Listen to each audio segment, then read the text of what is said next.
हस्पताल की राहदारी में लगी सफ़ेद लाइटें मेरी आंखों में चुभ रही थीं और वो मखसूस कड़वी सी बू मेरे असाब पे सवार थी। मैं सामने लगे बेंच पे साकित बैठी थी। मेरा पूरा वजूद बर्फ़ की तरह ठंडा हो चुका था। सामने दीवार पे लगी घड़ी की टिक टिक मेरे दिल की धड़कनों से मुकाबला कर रही थी। अभी चंद घंटे पहले हम कितने खुश थे। वो हंसते हुए गाड़ी चला रहे थे और हम आने वाली छुट्टियों का प्लान बना रहे थे। लेकिन एक मोड़ पे आने वाली उस तेज़ रफ्तार ट्रक ने हमारी ज़िंदगी का रुख ही मोड़ दिया था। अचानक ऑपरेशन थिएटर का दरवाज़ा खुला और डॉक्टर बाहर निकला। उसके चेहरे पे लिखी थकन और संजीदगी देख के मेरा दिल वहीं बैठ गया। मैं लड़खड़ाते कदमों से उसकी तरफ बढ़ी। डॉक्टर ने मेरी तरफ देखे बगैर एक लंबी आह भरी और कहा कि हमने इनकी जान तो बचा ली है, लेकिन रीढ़ की हड्डी पर लगने वाली चोट ने इन्हें हमेशा के लिए मफलूज कर दिया है। वो अब कभी अपने पैरों पे खड़ी नहीं हो सकेंगे और शायद कभी बोल भी ना पाए। मेरे कानों में जैसे किसी ने पिघला हुआ सीसा डाल दिया हो। मैं फर्श पे वहीं पे ढेर हो गई। मेरा मजबूत शौहर अब एक जिंदा लाश बन चुका था। कुछ दिन बाद हम उन्हें घर ले आए। वही घर जो कभी उनके कहकहों से गूंजता था, अब वहाँ एक ऐसी खामोशी ने डेरे डाल दिए थे जो काटने को दौड़ती थी। मैंने उन्हें बेडरूम के उस बड़े बेड पे लिटा दिया जहाँ हमने अपनी जिंदगी के खूबसूरत ख्वाब बुने थे।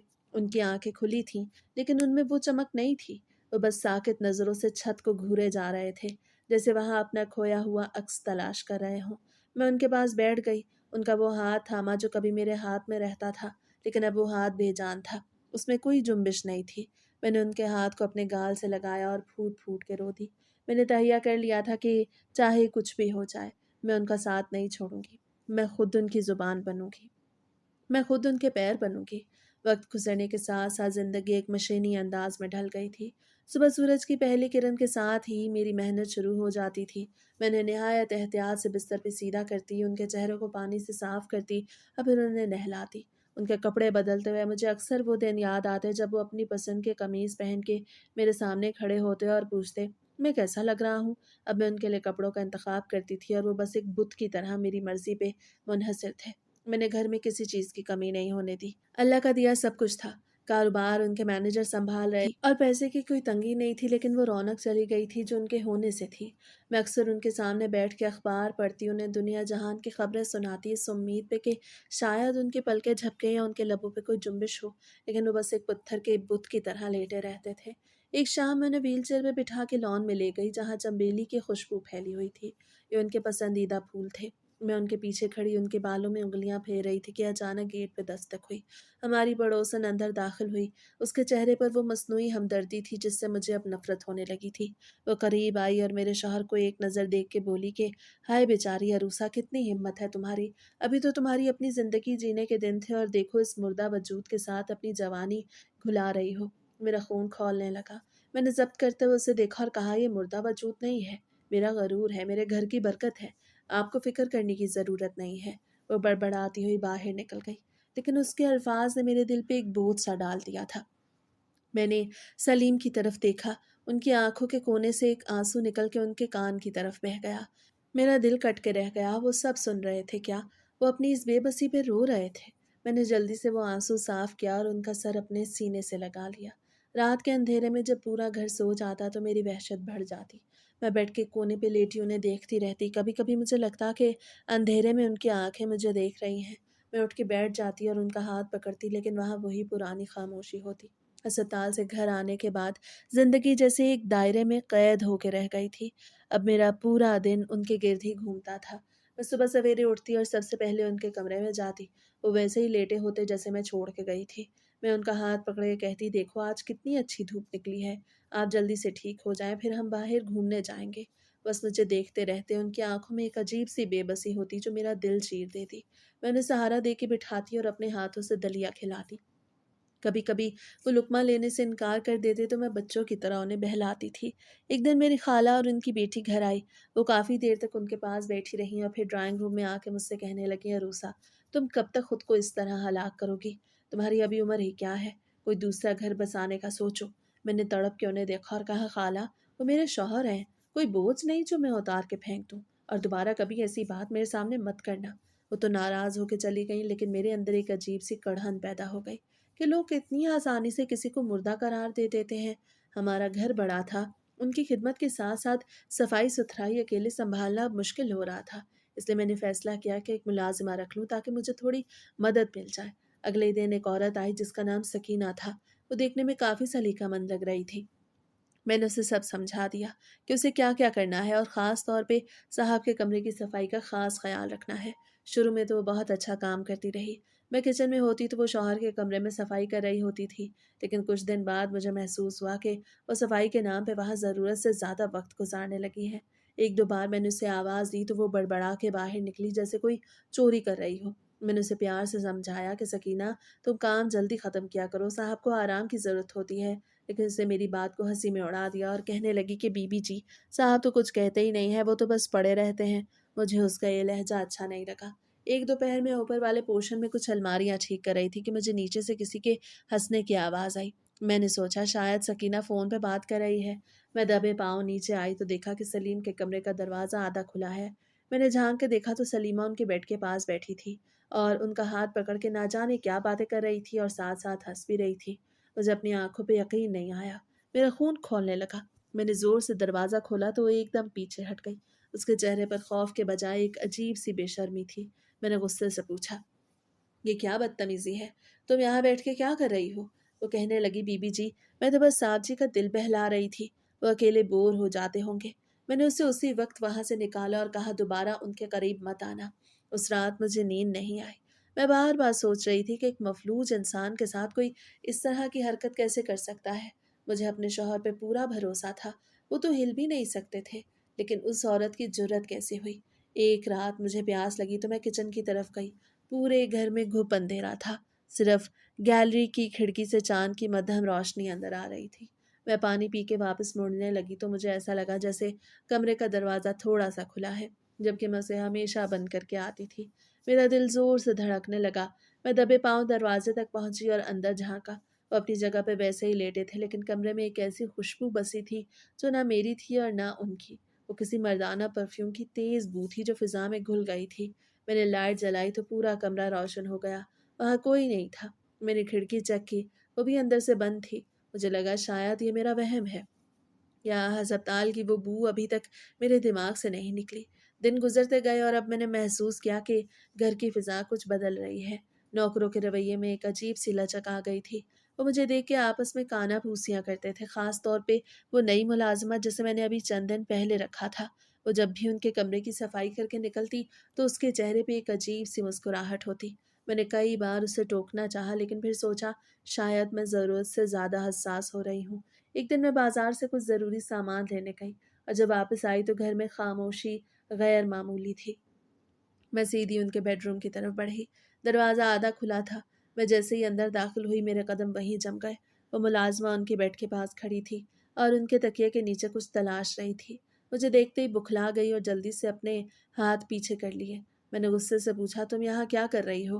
اس نے نظر جھکا لیں اور دبی آواز میں کہا، میں بس چادر بدلنے آئی تھی۔ لیکن اس کی آواز میں وہ سچائی نہیں تھی۔ اس دن کے بعد سے میرا شک پختہ ہونے لگا کہ اس گھر میں میرے پیچھے کچھ ایسا ہو رہا ہے جس سے میں بالکل بے خبر ہوں، اور وہ معصوم انسان جو ہلنے کے قابل بھی نہیں اس سب کا مرکز بنا ہوا ہے۔ میں نے اب راتوں کو جاگنا شروع کر دیا۔ میں کمرے میں لیٹ کے کان لگا کے آوازیں سننے کی کوشش کرتی۔ ایک رات جب بارش بہت تیز ہو رہی تھی اور بادلوں کی گرج سے کھڑکیاں لرز رہی تھیں، مجھے اپنے کمرے کے باہر گیلری میں کسی کے چلنے کی آہٹ آئی۔ وہ قدموں کی چاپ بہت مدھم تھی، جیسے کوئی جان بوجھ کے چوروں کی طرح چل رہا ہو۔ میں نے ہمت جمع کی اور ٹارچ اٹھا کے باہر نکلی۔ گیلری خالی تھی، لیکن سیڑھیوں کے پاس والا دروازہ جو ہمیشہ بند رہتا تھا وہ تھوڑا سا کھلا تھا۔ میں وہاں تک گئی تو دیکھا کہ فرش پہ گیلے جوتوں کے نشان تھے۔ وہ نشان اس کمرے کی طرف جا رہے تھے جہاں اب سلیم شفٹ ہو گئے تھے، کیونکہ وہ کہتے تھے کہ تم سارا دن کام کر کے تھک جاتی ہو، رات کو بھی میری وجہ سے ٹھیک سے سو نہیں پاتی۔ ان قدموں کے نشان میرے شوہر کے کمرے کی طرف جا رہے تھے۔ میرا سر چکرانے لگا۔ یہ کیسے ممکن تھا؟ گھر میں صرف میں، وہ ملازمہ اور میرا مفلوج شوہر تھا۔ ملازمہ اپنے کوارٹر میں سو رہی تھی تو پھر یہ تیسرا کون تھا جس کے قدموں کے نشان میرے شوہر کے کمرے تک جا رہے تھے؟ میں نے کانپتے ہاتھوں سے ان کے کمرے کا ہینڈل گھمایا اور اندر داخل ہوئی۔ وہاں کا منظر دیکھ کے مجھے کچھ سمجھ نہیں آئی، کیونکہ وہاں سلیم کے سوا کوئی نہیں تھا اور وہ بھی سو رہے تھے۔ اگلے چند دن میں نے سکینہ پہ کڑی نظر رکھی۔ وہ مجھ سے کترانے لگی تھی، لیکن اس کی نظریں اب بھی سلیم کے کمرے پہ ہی رہتی تھیں۔ ایک دن میں نے اسے کچن میں الٹیاں کرتے ہوئے دیکھا۔ اس کی طبیعت کافی خراب لگ رہی تھی۔ मैंने हमदर्दी में पूछा, क्या हुआ है सकीना, तुम्हारी तबीयत ठीक नहीं है? वो मुझे देख के रोने लगी और कहने लगी, बीबी जी मुझसे बहुत बड़ा गुनाह हो गया है। मैंने घबरा के पूछा, कैसा गुनाह, साफ साफ बताओ क्या बात है। उसे जो बात कही वो सुन के मेरे पैरों तले से ज़मीन निकल गई।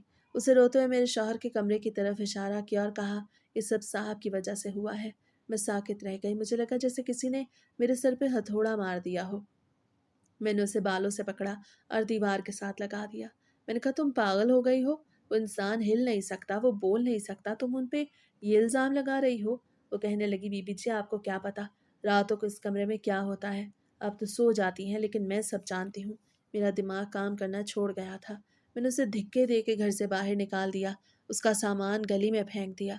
मोहल्ले के चंद लोग जमा हो गए, वो सब तमाशा देख रहे थे। सकीना वहाँ खड़ी चिल्ला चिल्ला के कह रही थी कि ये बीबी अपने शौहर को वलीउल्लाह समझती है, लेकिन वो असल में क्या है ये मैं जानती हूँ। लोग मेरी तरफ देख रहे थे और उनकी नज़रों में वही पुराना तंज और शक था। मैं घर के अंदर आई और दरवाज़ा अंदर से बंद कर लिया। मैं हाँप रही थी, मेरा पूरा वजूद कांप रहा था। मैं सीधी शौहर के कमरे में गई। वो वैसे ही लेटे थे, मासूम और बेगुनाह। मैंने उनके पास बैठ के उनका चेहरा अपने हाथों में लिया और कहा, आप बोलते क्यों नहीं हैं? आप बताएं कि वो झूठ बोल रही है। लेकिन वहाँ वही खामोशी थी। अब मेरे अंदर एक बीज बो दिया गया था, शक का बीज, जो आहिस्ता आहिस्ता मेरी मोहब्बत को निगल रहा था। मुझे लग रहा था कि या तो वो औरत बहुत बड़ी झूठी है, या फिर इस घर में वाकई कुछ ऐसा है जो मेरी अकल से बालातर है। मैंने फैसला किया कि अब मैं सच्चाई तक पहुंच के रहूंगी, चाहे मुझे कुछ भी करना पड़े। सकीना को निकाल तो दिया था, लेकिन उसके जहरीले जुमले मेरे कानों में शीशे की तरह भर गए थे। वो रात मैंने हूल के आलम में गुजारी थी। मैं बार बार सलीम के बारे में सोचती और फिर अपने ख्यालात पर शर्मिंदा हो जाती कि मैं एक ऐसे इंसान पर शक कर रही हूँ जो अपनी मर्जी से एक मक्खी तक नहीं उड़ा सकता। अगले दिन मोहल्ले की 2-3 औरतें हमदर्दी जताने आ गईं। वो बैठते ही पूछने लगी, अरूसा सुना है सकीना ने कोई बहुत बड़ा हंगामा खड़ा किया है, क्या वो सच कह रही थी? मैंने सख्ती से उनका मुंह बंद करवाया और कहा, वो औरत बदकिरदार थी और अपनी चोरी छुपाने के लिए इल्ज़ाम तराशी कर रही थी। वो तो चली गई, लेकिन मुझे पता था कि अब बाहर मेरी पीठ पीछे क्या बातें होंगी। मैंने घर के दरवाजे को अंदर से बंद कर लिया, जैसे मैं इन बातों से खुद को बचा लूंगी। लेकिन जो शोर मेरे अंदर बरपा था, मैं उसका क्या करती? घर का काम अब पहाड़ लगने लगा था और शौहर की सफाई सुथराई भी अकेले करना बस में नहीं रहा था।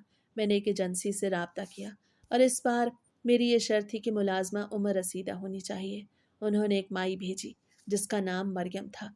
वो खामोश तबा थी और अपने काम से काम रखती थी। उनके आने से मुझे थोड़ा सुकून मिला। मरियम ने आते ही शौहर के कमरे का चार्ज संभाल लिया। वो भी कोई बूढ़ी नहीं थी, बस उधेड़ उम्र औरत थी, लेकिन शरीफ लगती थी। वो सलीम को वक्त पे दवा देती, उनका ख्याल रखती। मैंने उन पर कड़ी नज़र रखी हुई थी कि कहीं ये भी सकीना की तरह कोई नाटक न शुरू कर दे, लेकिन वो अपने काम में मगन रहती। एक रात जब मैं अपने कमरे में नीम ख्वाबी की हालत में थी, मुझे लगा जैसे बराबर वाले कमरे में किसी के चलने की आवाज़ आई है। मैं फौरन उठी और दबे पांव शौहर के कमरे के पास गई। दरवाजे के नीचे से रोशनी की लकीर नजर आ रही थी। मैंने सोचा शायद मरियम वहां है। मैंने दरवाज़ा खोला तो कमरा बिल्कुल अंधेरे में था और सलीम वैसे ही लेटे थे। मैंने मरियम के क्वार्टर की तरफ देखा तो वहां का दरवाज़ा भी बंद था। मेरी रीढ़ की हड्डी में एक सनसनी सी दौड़ गई। अगले रोज़ मैंने फैसला किया कि सलीम का बाकायदा मुआयना करवाना चाहिए। मैंने गाड़ी में डाल के अस्पताल ले गई। वहाँ के डॉक्टर साहब हमारे पुराने जानने वाले थे। उन्होंने जब सलीम का मुआयना किया तो उनके माथे पे बल पड़ गए। उन्होंने मुझे अलग ले जाके पूछा, अरूसा क्या आप इनकी फिजियोथेरेपी खुद घर पे करवाती हैं? मैंने कहा, जी डॉक्टर साहब, मैं इनके हाथ पाँव की मालिश करती हूँ।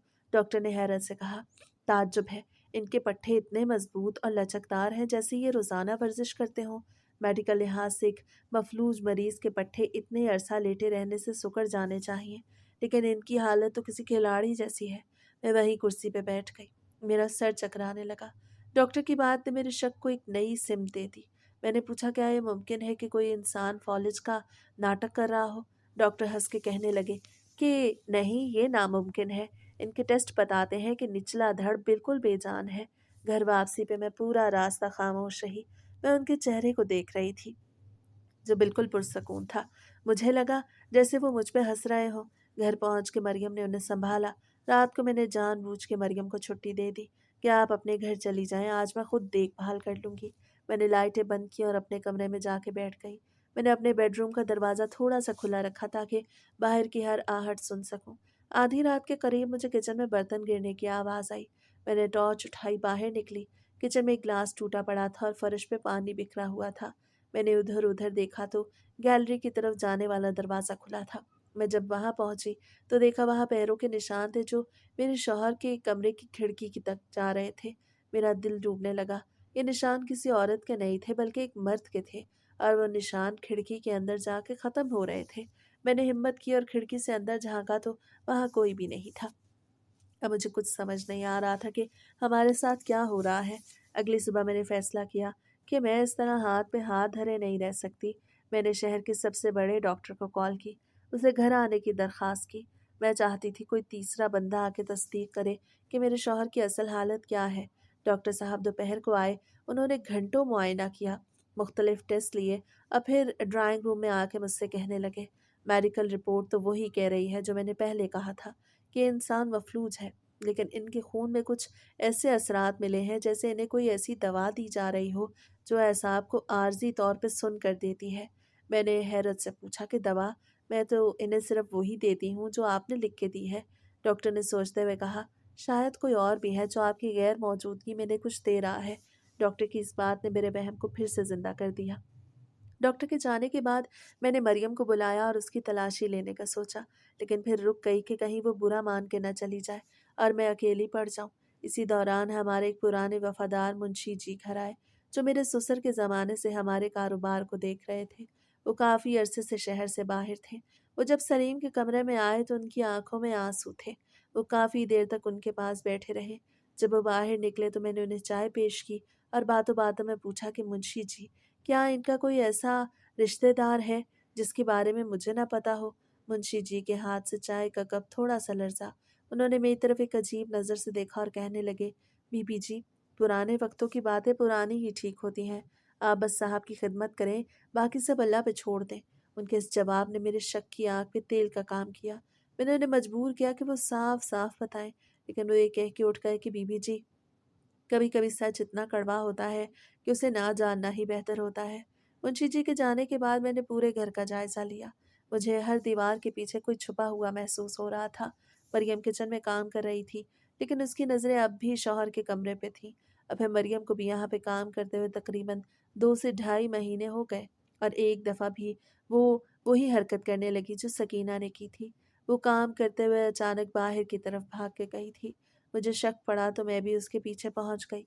वो उल्टियां कर रही थी। मुझे देख के कहने लगी, पता नहीं क्या हुआ है मुझे, मेरी तबीयत बिगड़ रही है। शायद उसे खुद ही मालूम नहीं था कि उसके साथ क्या हो रहा है। मैंने उसे नहीं बताया क्योंकि वो बहुत डरी हुई लग रही थी। शायद उसे अंदर से कहीं घबराहट हो रही थी, जो एक औरत को इस अमल के दौरान होती है। मैंने उससे कहा, मैं तुम्हें डॉक्टर के पास लेके चलती हूँ। तो वो कहने लगी, नहीं मेरी तबीयत ठीक है, मैं डॉक्टर के पास क्यों जाऊँ? मगर मैंने उसके साथ ज़बरदस्ती की और उसे डॉक्टर के क्लिनिक पे ले गई। मुझे पहले बता चुकी थी कि उसका शौहर मर चुका है, वो अपने बच्चों के लिए काम करती है, और अब वो हामला थी। मैंने उसे क्लिनिक में कुछ भी नहीं कहा, बल्कि उसे चुपचाप घर ले आई। घर आते ही मैं उसे अपने कमरे में ले गई और दरवाज़ा बंद कर दिया। मरियम, सीधा सीधा बताना, ये बच्चा किसका है? अगर तुमने झूठ बोला तो तुम्हारी खैर नहीं। जैसे ही मैंने ये कहा तो मेरे कदमों में गिर गई और कहने लगी, बीबी जी, साहब ने मुझे बहुत डराया धमकाया था, इसलिए मैंने आपको कुछ नहीं बताया। वही इस बच्चे के बाप हैं। उन्होंने मुझे धमकी दी कि अगर मैंने किसी को बताया तो मुझे काम से निकलवा देंगे और मरवा देंगे। उसकी बात सुन के मेरे पैरों तले से ज़मीन निकल गई। मैंने मरियम से कुछ नहीं कहा क्योंकि अब मुझे अपने शौहर पे गुस्सा आ रहा था और लग रहा था कि वही कसूरवार है। लेकिन अब मैं सच जानने के लिए कुछ करना चाहती थी। मैंने सोचा, क्यों ना मैं घर में कुछ ऐसे कैमरे लगवा दूं जिनका किसी को पता ना चले। मैंने इंटरनेट पे सर्च करना शुरू किया कि छोटे और खुफिया कैमरे कहाँ से मिल सकते हैं। मैंने एक ऐसी दुकान ढूंढी जो इस तरह की चीज़ें फराहम करती थी। मैंने फैसला किया, कल मैं खुद वहाँ जाऊंगी और कैमरे लेके आऊंगी। लेकिन इससे पहले मुझे मरियम को किसी बहाने घर से बाहर भेजना था, ताकि वो कैमरे लगाते हुए मुझे न देख सके। शाम हुई तो मैंने शौहर को व्हीलचेयर पर डाला और उन्हें लॉन में ले गई।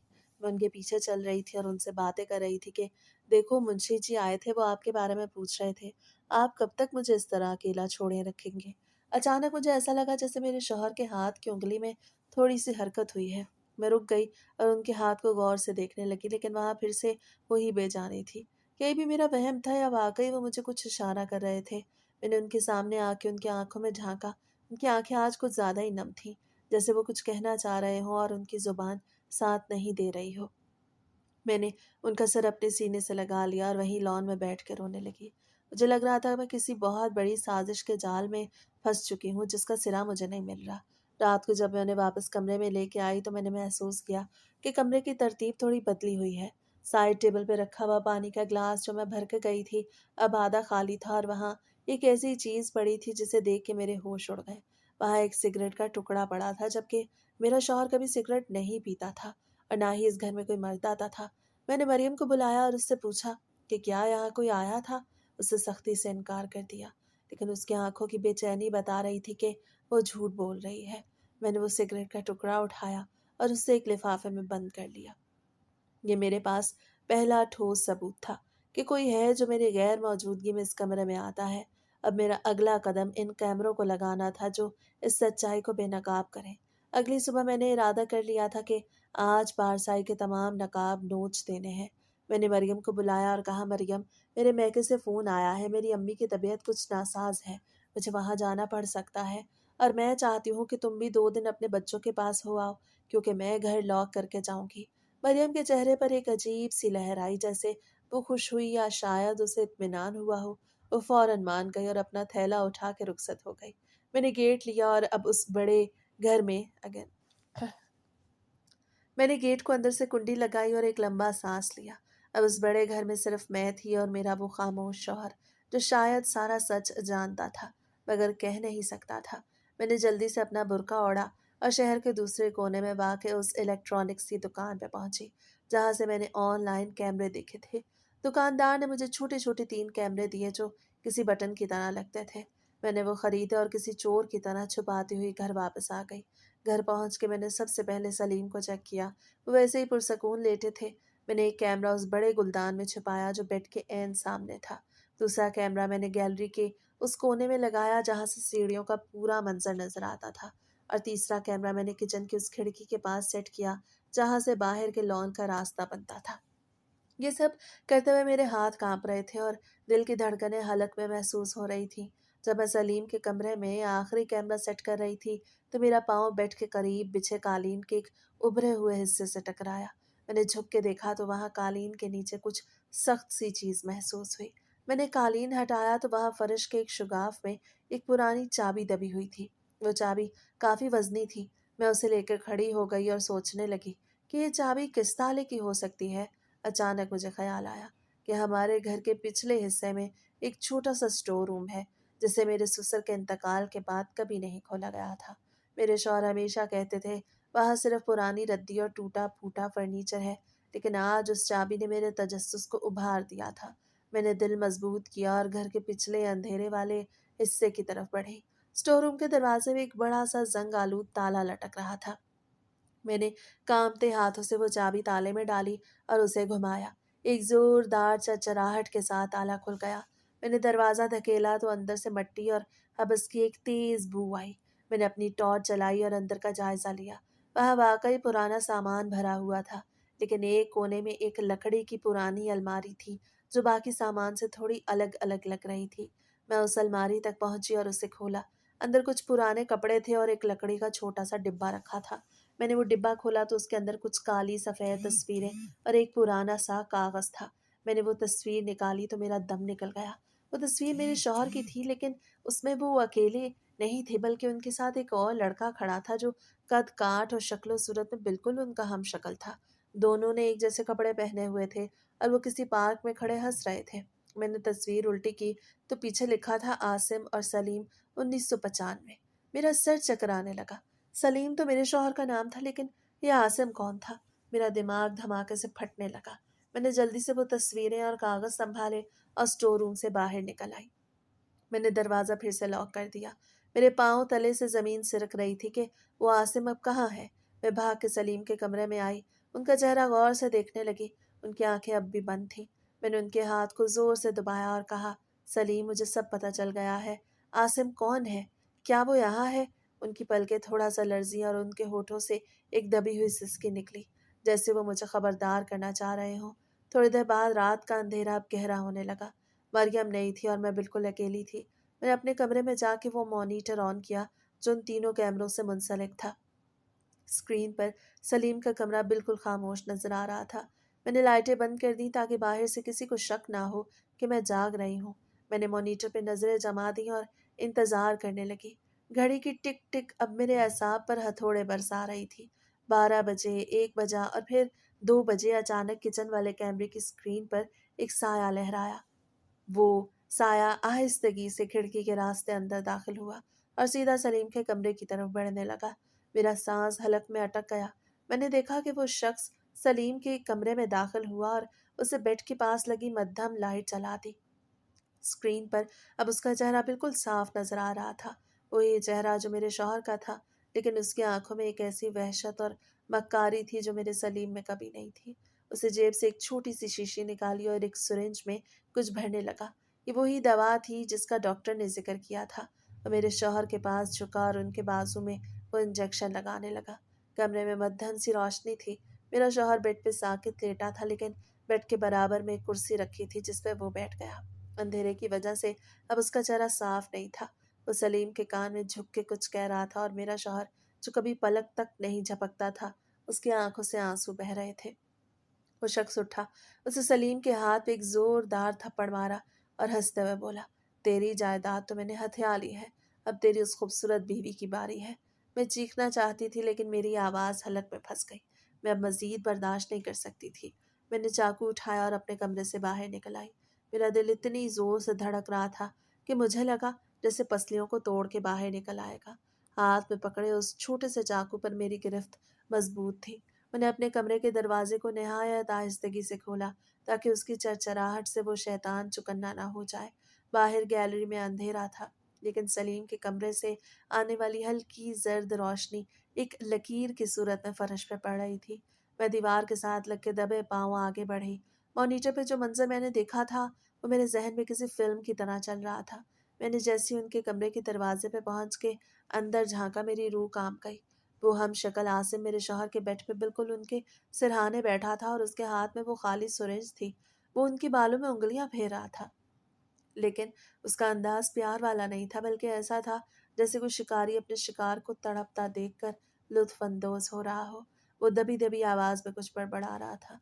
मैंने कान लगाए तो वो कह रहा था, देख, तुझे इस हाल में देख के मुझे कितना सुकून मिल रहा है। तो यहाँ इस नरम बिस्तर पर शहाना जिंदगी गुजार रहा है, और मैं बरसों से उन काल कोठरियों में सड़ रहा था जहाँ मुझे पागल करार दे के फेंक दिया गया था। उससे अब मजीद जब्त ना हुआ। मैंने पूरी कुव्वत से दरवाज़ा धकेला और कमरे में दाखिल हो गई। वो शख्स बिजली की सी तेजी से उछला और मेरी तरफ मुड़ा। उसके चेहरे पर एक लम्हे के लिए हैरत आई, लेकिन फिर वही मकरूम मुस्कुराहट उसके लबों पे फैल गई। उससे सुरेंज साइड टेबल पे पटकी और दोनों हाथ फैला के बोला, आओ भाभी, मैं तो कब से तुम्हारा इंतजार कर रहा था। तुमने आने में बहुत देर कर दी। मैंने गुस्से से चाकू उसकी तरफ लहराया और कहा, तुम कौन हो और मेरे घर में क्या कर रहे हो? वो जोर जोर से हंसने लगा। उसकी हंसी में एक वहशत थी। वो कहने लगा, मैं कौन हूँ? क्या तुमने वो तस्वीर नहीं देखी जो तुम्हारे ससुर ने छुपाई थी? मैं इस घर का वारिस हूँ। मैं सलीम का जुड़वा भाई हूँ, जिसे तुम अपना सब कुछ समझती हो। मैंने उसे वहीं रुकने का इशारा किया, लेकिन वो धीरे धीरे मेरी तरफ बढ़ने लगा। उसकी आंखों में वो दरिंदगी थी जो किसी इंसान में नहीं हो सकती। वो बोला, तुम्हें क्या लगा था तुम कैमरे लगा के मुझे पकड़ लोगी? मुझे तुम्हारे एक एक कदम की खबर थी। मरियम तो सिर्फ एक मोहरा है, असल खेल तो मैं खेल रहा हूँ। उसे एक झटके से मेरा हाथ पकड़ा और चाकू फर्श पे गिरा दिया। उसकी गिरफ्त इतनी मजबूत थी कि मुझे अपनी हड्डियां टूटती हुई महसूस हुई। उसे मुझे घसीट के अलमारी की तरफ धकेला और वहीं दीवार से लगा दिया। उसे मेरे कान में सरगोशी की, ये जायदाद, ये पैसा, ये सब मेरा है, और अब तुम भी मेरी हो, क्योंकि दुनिया की नज़र में तो मैं ही सलीम हूँ, और ये जो बिस्तर पर पड़ा है ये तो सिर्फ एक बोझ है। मैंने उसे जोर से धिक्का दिया और भाग के सलीम के पास पहुंची, जो बेबसी से ये सब देख रहे थे। उनकी आंखों से बहने वाले आंसू तकिया को भिगो रहे थे। मैंने उनका हाथ थामा और आसिम की तरफ देख के चीखी, तुम कभी कामयाब नहीं होगे। मैं सबको बता दूंगी कि तुम कौन हो। आसिम ने अचानक एक रस्सी निकाली और मेरी तरफ बढ़ा। उसके चेहरे पे अब गुस्सा था। वो कहने लगा, तुम किसे बताओगी? उस पागल मरियम को, या उस मुंशी को जो पहले ही मुझसे डरता है? उसे जबरदस्ती मेरे हाथ पीछे करके बांध दिए और मेरा मुंह अपने रुमाल से बंद कर दिया। मैं तड़प के रह गई, लेकिन उसकी ताकत के सामने मैं बेबस थी। उसे मुझे उठा के कमरे के कोने में पड़े सोफे पे फेंक दिया और खुद इत्मीनान से सलीम के बेड पे बैठ गया। उसने सलीम का हाथ उठाया और उसे हवा में लहराते हुए बोला, देख भाई, तेरी बीवी अब मेरे कब्जे में है, अब तू क्या करेगा? उसे साइड टेबल से पानी का गिलास उठाया और उसे फर्श पे पटक दिया। शीशे के टुकड़े पूरे कमरे में बिखर गए। फिर वो पागलों की तरह कमरे में चक्कर लगाने लगा और अपने माजी की दास्तान सुनाने लगा कि कैसे उसे एक अंधेरे कमरे में बंद रखा गया जबकि सलीम को हर खुशी मिली। वो कह रहा था उसे बरसों इस मौके का इंतजार किया है। उसने ही वो एक्सीडेंट करवाया था जिसमें सलीम की यह हालत हुई, लेकिन उसे दुख था कि सलीम बच गया। अब उसे आहिस्ता आहिस्ता जहर दे के मारना चाहता था ताकि सबको लगे कि वो फॉलिज की वजह से मर गया। मैं मुड़ मुड़ के सलीम को देख रही थी जिनका चेहरा अब नीला पड़ रहा था। शायद उस इंजेक्शन का असर शुरू हो गया था। आसिम ने अलमारी से कुछ कागजात निकाले, उन पे सलीम के अंगूठे के निशानात लगवाए। वो हंस के कह रहा था, बस एक बार ये जायदाद भी मेरे नाम हो जाए, फिर मैं तुम दोनों का किस्सा तमाम कर दूंगा। बाहर बादलों की गरज और बारिश होने लगी थी। कमरे में सिर्फ आसिम की बड़बड़ाहट और मेरी घुटी घुटी चीखें थी। अचानक बिजली कड़की और पूरे घर की लाइट चली गई। अंधेरे में आसिम की आंखें किसी दरिंदे की तरह चमक रही थी।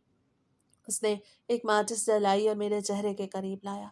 उसे कहा, अरूसा तुम बहुत खूबसूरत हो, लेकिन तुम्हारी ये वफादारी तुम्हारी जान ले लेगी। मैंने पूरी कुव्वत से अपने पाँव की रस्सी खोलने की कोशिश की, लेकिन वो बहुत मजबूत थी।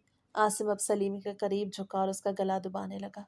मैंने देखा सलीम का जिस्म एक लम्हे के लिए थरका, जैसे उनमें जान आ गई हो। वो अपनी पूरी कुव्वत जमा करके कुछ करने की कोशिश कर रहे थे, लेकिन आसिम की गिरफ्त बहुत सख्त थी। मैंने आंखें बंद कर ली कि अब सब खत्म हो जाएगा, लेकिन तभी एक जोरदार धमाका हुआ, जैसे किसी ने कमरे का दरवाज़ा तोड़ दिया हो। कमरे का दरवाज़ा एक जोरदार धमाके से खुला तो आसिम का हाथ सलीम के गले से ढीला पड़ गया। अंधेरे में दो साए तेजी से अंदर दाखिल हुए। आसिम ने बुखला के माचिस की तीली जलाई तो सामने मुंशी जी और पुलिस के दो सिपाही खड़े थे। मुंशी जी के हाथ में कुछ पुरानी तस्वीरें थीं और आसिम ने एक चीख मारी और साइड टेबल पर पड़ा शीशे का जग उठा के सिपाही की तरफ फेंका, लेकिन वो चौकन्ना थे। उन्होंने झपट के आसिम को दबोच लिया। वो मछली की तरह तड़प रहा था और गंदी गालियां बक रहा था कि मैं तुम सबको मार दूंगा, यह जायदाद मेरी है, मैं वारिस हूँ इस घर का। मुंशी जी भाग के मेरे पास आए और मेरे हाथों और मुंह की पट्टियां खोली। मैंने आज़ाद होते ही पहला काम ये किया कि सलीम की तरफ भागी। उनका सांस उकड़ रहा था और चेहरा पसीने से तर था। मैंने उनका सर अपनी गोद में लिया और जोर जोर से उनका नाम पुकारने लगी। पुलिस वाले आसिम को घसीटते हुए बाहर ले जा रहे थे। वो अब भी हंस रहा था, वही हौलनाक हंसी जो दरो दीवार को हिला रही थी। मुंशी जी ने बताया, बीबी जी, जब आपने मुझसे आसिम का पूछा तो मैं समझ गया था कि अब सच छुपाने का वक्त गुजर गया है। मैंने उसी वक्त पुलिस को इतला दे दी थी, क्योंकि मुझे शक था कि आसिम जेल से फरार होके यहीं कहीं छुपा हुआ है। मैं आपको बताना चाहता था, लेकिन मुझे डर था कि वो आपको नुकसान न पहुंचा दे। मरियम भी उसके खौफ की वजह से खामोश थी, क्योंकि आसिम ने उसे धमकाया था कि अगर उससे जुबान खोली तो वो उसके बच्चों को मार देगा। मैं मुंशी जी की बातें सुन रही थी, लेकिन मेरी तमाम तर तवज्जो सलीम पे थी, जो बिल्कुल साकित हो चुके थे। अचानक कमरे में एक अजीब सी खामोशी छा गई। सलीम ने अपनी आंखें खोली। उनकी नजरें बराह रास्त मेरी आंखों में थी। उनकी आंखों में अब वो बेबसी नहीं थी, बल्कि एक अजीब सा सकून था। उन्होंने एक लंबा सांस लिया। उनका हाथ जो बरसों से बेजान पड़ा था, धीरे से उठा और मेरी हथेली पे आके टिक गया। मैं साकित रह गई। मुझे लगा जैसे मुआवजा हो गया हो। उनकी उंगलियां हिली और उन्होंने मेरी हथेली को हल्का सा दबाया, जैसे वो कह रहे हो, अब सब ठीक है। डॉक्टर जिसे मैंने फ़ोन करके बुलाया था वो भी पहुंच गया था। उसे फौरन सलीम को इंजेक्शन लगाया और उनका मुआयना करने लगा। उसे हैरत से कहा, आसिम इन्हें जो जहर दे रहा था, उसने एक तरह से इनके एसाब पे लगे उस जमूत को तोड़ दिया है जो फॉलेज की वजह से था।